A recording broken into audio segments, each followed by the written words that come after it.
One of the most important skills really when you're dealing with anything that's uncertain or anything new is having the trust or the confidence in yourself that you can figure it out. And the scary part about that is you don't always know what that path looks like. It's like driving in the dark. You can't see more than a few feet in front of you, but if you just follow that path, you'll eventually make it home. Welcome back to The Mindful Way with Tom and Heather. Today's episode is a short and powerful reminder, and our focus is something that's really important when you're feeling a lot of self-doubt in your business and your life. And that would be cultivating self-trust, which is the opposite of self-doubt.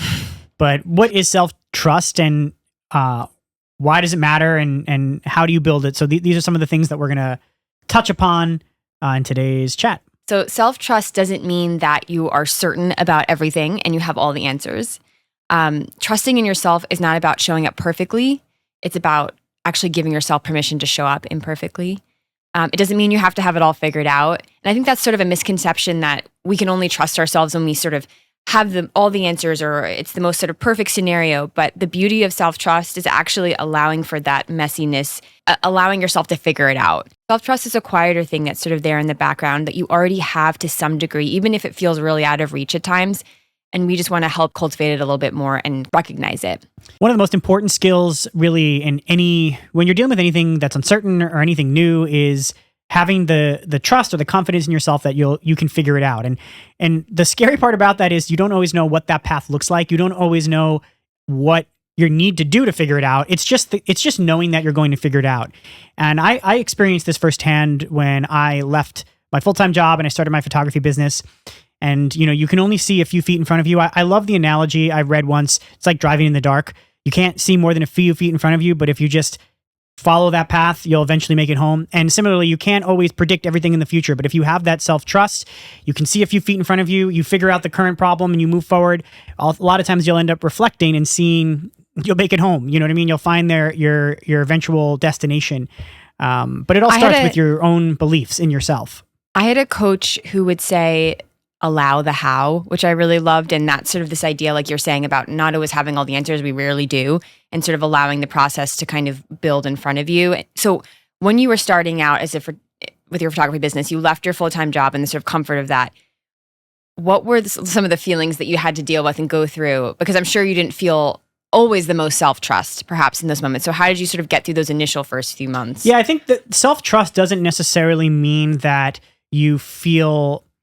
Like, you can have self-trust in yourself, but still feel overwhelmed and confused and not sure where to go. Those are not necessarily different. Like, self-trust doesn't mean you know what you need to do. It means that you know you'll figure out how you need to do it, but that still might be challenging. That still might be difficult. You might still have... And you waited to leave probably until you felt like a certain amount of like, okay, I have a plan, even if it's still scary. Yeah. Right? Yeah. So it was like finding that balance of like, when you're ready to take the leap and that kind of thing. Right. Self-trust. It's all like self-trust is navigating those emotions, but having the confidence to navigate those emotions as they arise.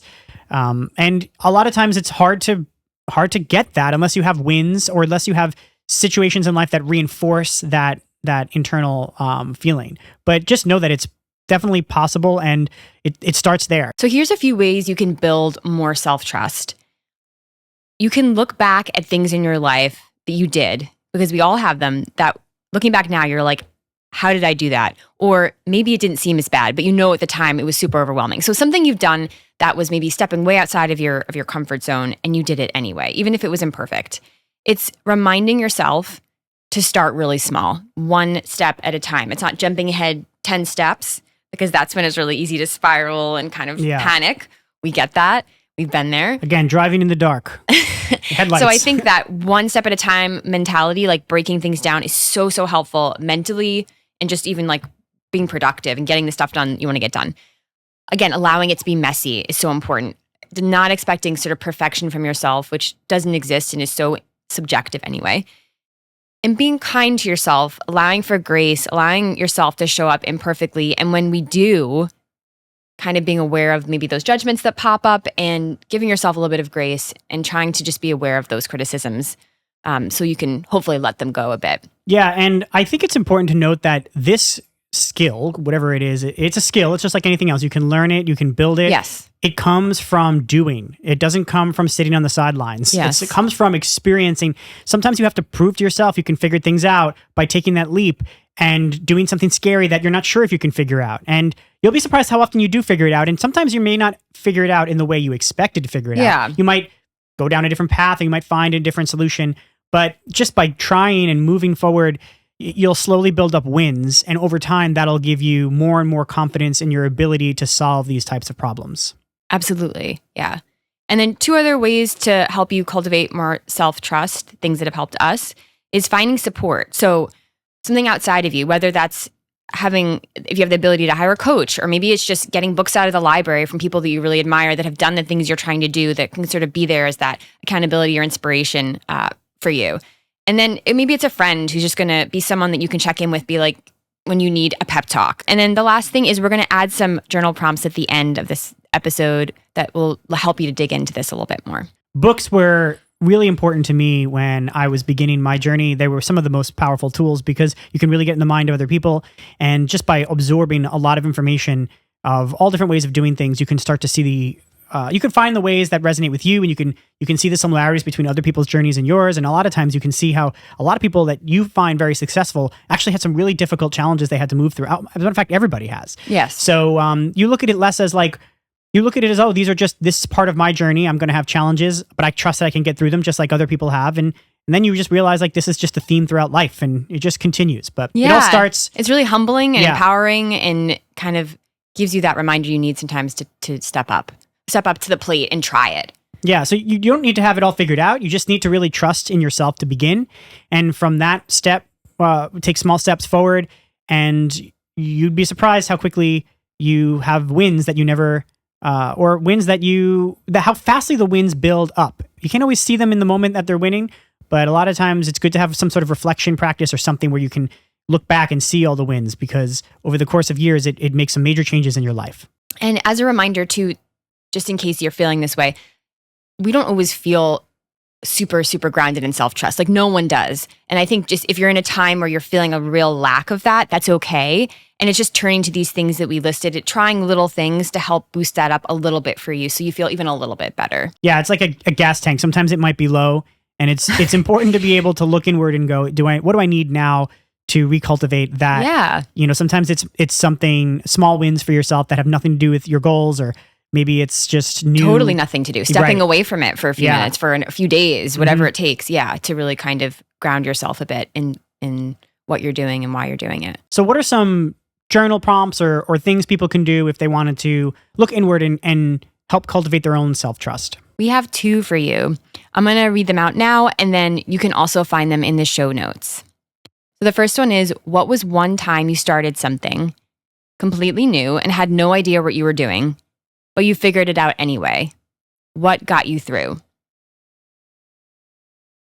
The second question is, what's one leap you've been waiting to take, and what would it look like to trust yourself through it and take one tiny step at a time?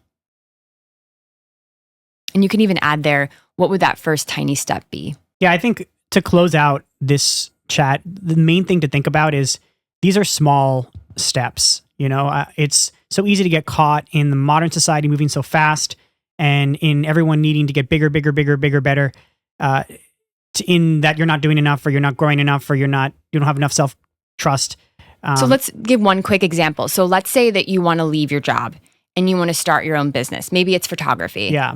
One small thing you could do to get started could be looking at other people who are photographers who've left their jobs. Just like researching 4 or 5 people and looking at their journey a little bit. Yeah. Kind of, is there a podcast they've been on or something? It could just be getting inspiration. Yeah. That could be the first thing you do. And you could take a week to do that. Mm-hmm. This doesn't have to be some huge move right away. First of all, it's sort of grounding yourself in like, what could my journey look like? Maybe what I don't want to do, what I do want to do. It could be something really simple. That could be your first step. Yeah. Or your first step could be setting a timeline for yourself if you feel comfortable doing that. If it's saying a year from now or something like that. So I think it's really just making it as small as you can. So this is something we all struggle with for sure. And if you know someone that you feel could use this little pep talk to themselves, feel free to share this episode with them. And you can find more tips and more just ways to get out of our own way on our website at coaching.tomschelling.com.